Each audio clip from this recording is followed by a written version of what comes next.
ವಾಸಣ್ಣನವರ ದಾರಿ ಹಿಡಿದು ನಾನು ನನ್ನ ಕ್ಷೇತ್ರಕ್ಕೆ ವಿ ಸೋಮಣ್ಣನವರನ್ನ ಭೇಟಿ ಮಾಡಿ ಅಭಿವೃದ್ಧಿ ಕೆಲಸಕ್ಕೆ ಅನುದಾನವನ್ನ ಹಾಕಿಸಿಕೊಳ್ಳುತ್ತೇನೆ ಎಂದು ತುಮಕೂರು ಹಾಲು ಒಕ್ಕೂಟದ ಅಧ್ಯಕ್ಷ ಹಾಗೂ ಪಾವಗಡ ಶಾಸಕ ಎಚ್.ವಿ. ವೆಂಕಟೇಶ್ ಹೇಳಿದರು. ಗುಬ್ಬಿ ತಾಲೂಕಿನ ಹೇರೂರು ಗ್ರಾಮದ ಶ್ರೀ ಗುರು ಸಿದ್ದರಾಮೇಶ್ವರ ಸಮುದಾಯ ಭವನದಲ್ಲಿ ತುಮಕೂರು ಜಿಲ್ಲಾ ಸಹಕಾರಿ ಹಾಲು ಉತ್ಪಾದಕರ ಸಂಘಗಳ ಒಕ್ಕೂಟ ನಿಯಮಿತ ವತಿಯಿಂದ ಏರ್ಪಡಿಸಿದ್ದ ಗುಬ್ಬಿ ತಾಲೂಕು ಹಾಲು ಉತ್ಪಾದಕರ ಸಹಕಾರ ಸಂಘಗಳ ಸದಸ್ಯರಿಗೆ ಹಾಗೂ ಸದಸ್ಯರುಗಳ ಮಕ್ಕಳಿಗೆ ಪ್ರತಿಭಾ ಪುರಸ್ಕಾರ ಚೆಕ್ ವಿತರಣೆ ಹಾಗೂ ಕಾರ್ಯದರ್ಶಿಗಳಿಗೆ ಅಭಿನಂದನಾ ಸಮಾರಂಭದಲ್ಲಿ ಮಾತನಾಡಿದ ಅವರು, ರೈಲ್ವೆ ರಾಜ್ಯ ಸಚಿವ ವಿ ಸೋಮಣ್ಣನವರು ಮಧುಗಿರಿ, ಕೊರಟಗೆರೆ ಭಾಗಗಳಲ್ಲಿ ರೈಲ್ವೆ ಅಭಿವೃದ್ಧಿ ಕೆಲಸ ಮಾಡಿದ್ದಾರೆ. ಭಾರತಿ ಶ್ರೀನಿವಾಸ್ ಅವರು ಹೆಚ್ಚು ಕೆಲಸ ಮಾಡುತ್ತಿದ್ದಾರೆ. ಅವರು ನಮ್ಮ ತಾಲೂಕಿನಲ್ಲಿ 28 ಹೊಸ ಡೈರಿಗಳನ್ನ ಮಾಡಬೇಕು ಎಂಬ ಕನಸುಗಳನ್ನ ಇಟ್ಟುಕೊಂಡು ಪ್ರತಿ ಸಭೆಯಲ್ಲೂ ಚರ್ಚೆ ಮಾಡುತ್ತಿದ್ದಾರೆ. 1 ಲೀಟರ್ ಹಾಲಿಗೆ 2 ರೂಪಾಯಿ ಹೆಚ್ಚಿಗೆ ಮಾಡಿದ್ದರಿಂದ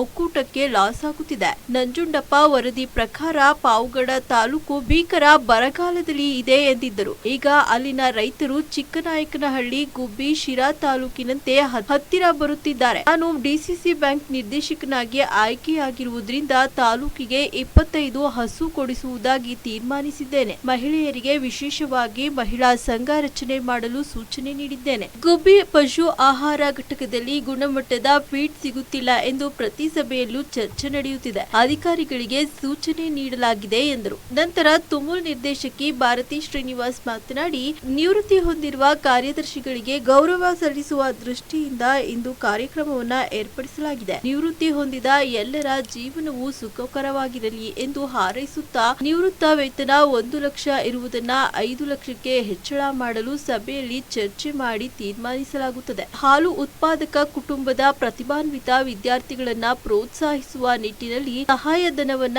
ನೀಡಲಾಗಿದೆ. ವಿದ್ಯಾರ್ಥಿಗಳು ಹೆಚ್ಚು ಓದಿ ಉತ್ತಮ ಹುದ್ದೆಯನ್ನ ಅಲಂಕರಿಸಬೇಕು ಎಂದರು. ನಮ್ಮ ಉದ್ದೇಶ 10 ಹಸು ಸಾಕುವವರು ನಂದಿನಿ ಡೈರಿಗೆ ಹಾಲನ್ನ ಹಾಕುವ ಮೂಲಕ ಒಕ್ಕೂಟ ಅಭಿವೃದ್ಧಿಗೆ ಸಹಕರಿಸಿ ಒಕ್ಕೂಟದಿಂದ ಉತ್ಪತ್ತಿಯಾಗುವ ನಂದಿನಿ ಬ್ರ್ಯಾಂಡ್ ಉತ್ಪನ್ನಗಳನ್ನ ಖರೀದಿ ಮಾಡಿ ಎಂದು ತಿಳಿಸಿದರು. ಕಾರ್ಯಕ್ರಮದಲ್ಲಿ ಪ್ರಭಾರ ವ್ಯವಸ್ಥಾಪಕ ತಿಮ್ಮಾನಾಯಕ್, ಹಾಲು ಉತ್ಪಾದಕರ ಸಂಘದ ಕಾರ್ಯದರ್ಶಿಗಳು, ನಿವೃತ್ತ ಕಾರ್ಯದರ್ಶಿಗಳು, ಮುಖಂಡರು, ವಿದ್ಯಾರ್ಥಿಗಳು, ಪೋಷಕರು, ಚೆಕ್ ಫಲಾನುಭವಿಗಳು ಇತರರು ಉಪಸ್ಥಿತರಿದ್ದರು. ಭಾವನೆಗಳಿಗೆ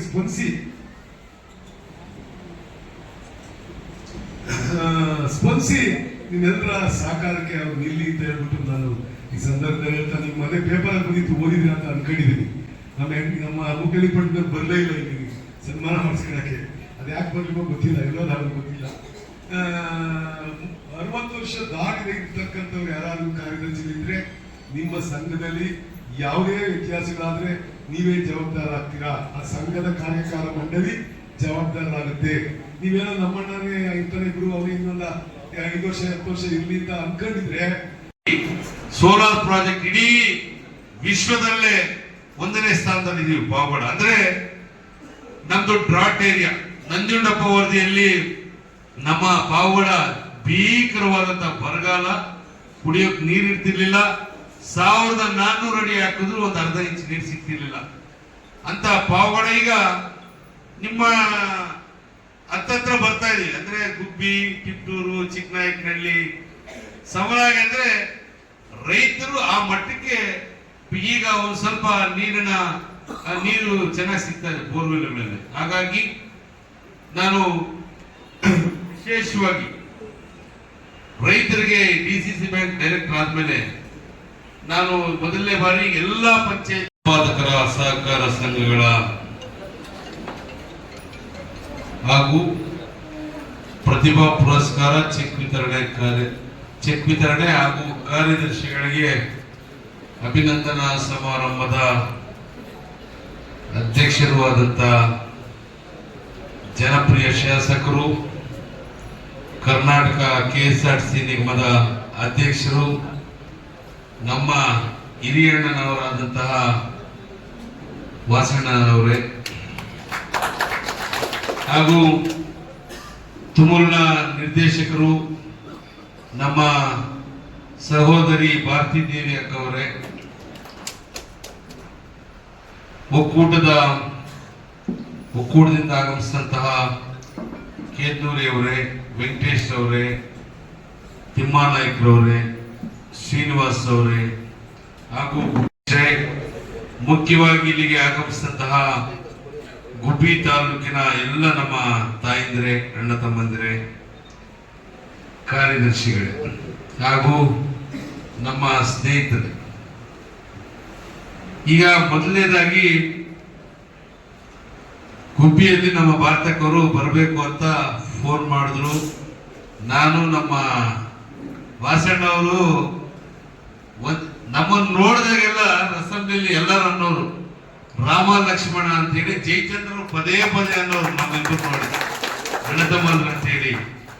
ಪ್ರತಿಯೊಂದು CLPನೂ ಜೊತೆಗಿರ್ತಿದ್ವಿ. ಸಂಜೆ, ಬೆಳಿಗ್ಗೆ, ಮಧ್ಯಾಹ್ನ, ರಾತ್ರಿ ಮಾತ್ರ ಮನೆಗೆ ಹೋಗ್ತಿದ್ದೆ. ಹಂಗೆ ನಮ್ಮ ವಾಸಣ್ಣವರು ಅವ್ರು ಹೇಳಿದಂಗೆ, ಹಂಗಾಗಿ ನೀವು ಅಧಿಕಾರಿಗಳದೆಲ್ಲ ಕೇರ್ ತಗೋಬೇಕು. ಮುಂದೆ ಹಂಗೇನಾದ್ರು ಆದ್ರೆ ಸೀರಿಯಸ್ ಆಕ್ಷನ್ ತಗೋಬೇಕಾಗುತ್ತೆ. ಮೊನ್ನೆ KMF ಜನರಲ್ ಬಾಡಿಯಲ್ಲೂ ಸಹ ನಾವು ಇದ್ರ ಬಗ್ಗೆ ಗಲಾಟೆ ಮಾಡಿ ಬಂದಿದ್ದೀವಿ. ನೀವು ಆ ಫೀಡ್ಸ್ ಕಳಿಸ್ತೀರಾ, ಕ್ವಾಲಿಟಿ ಪ್ರಕಾರ ಮಿಕ್ಸಿಂಗ್ ಆಗದೆ ಅವಾಗ ಬೂಸ ತಗೊಂಡ್ಬಂದ್ರೆ ಗಮ್ ಅನ್ನೋದು. ನಾವು ಚಿಕ್ಕ ಹುಡುಗರಾಗಿದ್ದಾಗ, ಈಗ ಆ ಬೂಸ ಸ್ಮೆಲ್ಲೇ ಬರಲ್ಲ ಅಲ್ವಾ. ಆ ಕ್ವಾಲಿಟಿ ಮೈಂಟೈನ್ ಮಾಡಬೇಕು ನೀವು ಅಂತ ಹೇಳ್ತಾ, ಈಗ 30 ವರ್ಷಗಳ ಸೇವೆ ಸಲ್ಲಿಸಿ ನಿವೃತ್ತಿಗೆ ರೆಡಿ ಆಗಿದ್ದೀರಲ್ಲ 30 ಜನ, ನೀವು ನಿವೃತ್ತಿ ಆಗ್ಬೇಕು. ಯಾಕಂದ್ರೆ ಬೇರೆಯವ್ರಿಗೆ ಅವಕಾಶ ಮಾಡಿಕೊಡಿ. ಯಾಕಂದ್ರೆ ಬೇರೆ ಬೇರೆ ಆಡಿಟ್ಗಳ ಸಮಸ್ಯೆ, ನಿಮ್ಮ ಸೊಸೈಟಿಗಳ ಸಮಸ್ಯೆ ಬಹಳ ಸುಂದರವಾಗಿ ಚೆನ್ನಾಗಿ ಬರ್ತಾ ಇದೆ. ಅದಕ್ಕೆಲ್ಲ ಬಹಳ ಇದನ್ನ ಪ್ರಿಪರೇಷನ್ಸ್ ಮಾಡಿದ್ರು. ಮೊದಲು ನಮಗೆ ಬಂದಿದ್ದು ಹಿರಿಯರು ಹಾಗೂ ನಿವೃತ್ತಿ ಹೊಂದಿರತಕ್ಕಂಥ ಎಲ್ಲ ಕಾರ್ಯದರ್ಶಿಗಳಿಗೆ ನಮ್ಮದೊಂದು ಗೌರವ ಸಮರ್ಪಣೆ ಮಾಡಲೇಬೇಕು ಅನ್ನೋದು ಇತ್ತು. ಹಾಗಾಗಿ ಈ ಕಾರ್ಯಕ್ರಮದಲ್ಲಿ ನಿಮಗೆ ಆಗಿಂದ ಎಲ್ಲ ಹೇಳಿದ್ರು, 1 ಲೀಟರ್ ಹಾಲಿಂದ 2 ಲೀಟರ್ ಹಾಲಿಂದ ಮನೆ ಮನೆಗೆ ಸುತ್ತಿ ಬಹಳ ಕಷ್ಟಪಟ್ಟು ಇಷ್ಟಪಟ್ಟು ಸಂಸ್ಥೆಗಳನ್ನ ಬೆಳೆಸಿ ಉಳಿಸಿರ್ತಕ್ಕಂಥ ಈ ಪೂಜ್ಯನೀಯರಿಗೆ ಇವತ್ತು ನಮ್ಮ ಪ್ರೀತಿಯ ಸನ್ಮಾನವನ್ನ ಮಾಡಿರ್ತೀವಿ. ಎಲ್ಲರಿಗೂ ದೇವರು ನಿಮ್ಗೆ ಒಳ್ಳೇದ್ ಮಾಡಿ ನಿಮ್ಮ ನಿವೃತ್ತ ಜೀವನ ತುಂಬಾ ಸುಖಮಯವಾಗಿರ್ಲಿ ಅಂತ ನಾನು ಆಶಿಸ್ತೀನಿ. ಇನ್ನೂ ಹೆಚ್ಚಿನ ಪ್ರತಿಭಾ ಪುರಸ್ಕಾರಕ್ಕೆ ನೀವು ಭಾಜನರಾಗಲಿ ಅಂತಾನು ನಾನು ಆಸೆ ಪಡ್ತೀನಿ. ನಮ್ಮ ಒಕ್ಕೂಟ ಬರೀ ಹಾಲು ಹಾಕ್ಸ್ಕೊಂಡು ದುಡ್ಡು ಕೊಡುವಂತ ವ್ಯವಸ್ಥೆ ಇಲ್ಲ. ಪ್ರತಿಯೊಂದು ಕುಟುಂಬದ ಪ್ರತಿಯೊಬ್ಬರ ಮೇಲೂ ಗಮನ ಇಟ್ಟು ಮಕ್ಕಳಿಗೆ ಏನ್ ಬೇಕು ಅದನ್ನು ಕೊಡ್ತಾ ಇದೆ ಅಲ್ವಾ. ಈಗ ಪ್ರತಿಭಾ ಪುರಸ್ಕಾರ ಕೊಡ್ತಿದ್ದೀವಿ, ನಿಮ್ಗೆ ಹಾಸ್ಟೆಲ್ ಕೊಡ್ತಿದ್ದೀವಿ. ಹೆಚ್ಚಿನ ಮಾರ್ಕ್ಸ್ ತಗೊಂಡು ಚೆನ್ನಾಗಿ ಓದಿರೋಂಥ ಮಕ್ಕಳಿಗೆ ಫ್ರೀ ಹಾಸ್ಟೆಲ್ನ ಕೊಡುವಂತ ವ್ಯವಸ್ಥೆನೂ ನಾವು ಮಾಡಿದ್ದೀವಿ. ಜೊತೆಗೆ ನಮ್ಗೆ ಹಾಲು ಹಾಕುವಂತ ಯಾರು ಹಾಲು ಉತ್ಪಾದಕರು ಇರ್ತಾರೆ ಅವರಿಗೆ ಆರೋಗ್ಯದಲ್ಲಿ ಸಮಸ್ಯೆ ಆಗಿ ಅವ್ರೇನಾದ್ರೂ ಆಪರೇಷನ್ಸ್ ಆದ್ರೆ ನಿಮ್ಗೆ 25,000 ಹಣವನ್ನ ಕೂಡ ನಾವು ಕೊಡ್ತಾ ಇದ್ದೀವಿ. ಆಕಸ್ಮಿಕ ಅಂತ ಕೇಳಿದ್ದೆ, ಈಗ 70,000 ಮಾಡಿದೀವಿ. ಹಾಗೆ ಪಡ್ಡೆರಾಸುಗಳು ಮರಣ ಹೊಂದಿದಾಗ, ಚಿಕ್ಕ ಚಿಕ್ಕ ಪಡ್ಡೆರಾಸುಗಳು ಮರಣ ಹೊಂದಿದಾಗ ಕೂಡ ಅದಕ್ಕೆ 10,000 ರೂಪಾಯಿ ಹಣವನ್ನ ಕೊಡ್ತೀವಿ. ಆಕಸ್ಮಿಕ ನಮ್ಮ ಕಾಮಧೇನುಗಳು ತಿನ್ನುವಂತ ಹುಲ್ಲು ಬಣವೆ ಏನಾದ್ರು ಸುಟ್ಟೋದ್ರೆ ಅದಕ್ಕೆ 10,000 ರೂಪಾಯಿ ಹಣವನ್ನ ಸಹಿತ ನಾವು ಕೊಡ್ತಾ ಇದ್ದೀವಿ. ಜೊತೆಗೆ ಫೀಡ್ಸ್ ಅಲ್ಲಿ ಅದನ್ನ ರೇಟ್ ಜಾಸ್ತಿ ಆದ್ರೂ ಸಹಿತ KMF ಅದರ ಸಂಪೂರ್ಣ ಹೊರೆಯನ್ನ ಹೊತ್ಕೊಂಡು ಏನು ಮೊದಲಿಂದ ನಿಮ್ಗೆ ರೇಟ್ ಕೊಡ್ತಾ ಇದ್ರು ಅದೇ ರೇಟಲ್ಲಿ ಫೀಡ್ಸ್ ನ ಕೊಡುವಂತ ವ್ಯವಸ್ಥೆ ಕೂಡ ಆಗಿದೆ. ನೀವು ಅದೇ ರೇಟಲ್ಲಿ ಕೂಡ ಫೀಡ್ಸ್ ನ ಪರ್ಚೇಸ್ ಮಾಡ್ತಾ ಇದ್ದೀರಿ. ಹೀಗೆ ಒಕ್ಕೂಟ ರಾಸುಗಳಿಂದ ಹಿಡಿದು ಕೇಳ್ಕೊತಾ ಇದೀವಿ. ಜೋರ ಚಪ್ಪಾಳೆ ಬರ್ಬೇಕು ಅಂತ ಕೇಳ್ಕೊತಾ ಇದೀವಿ.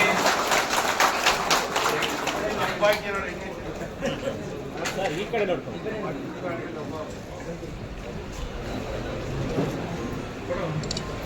ಬೇಡ.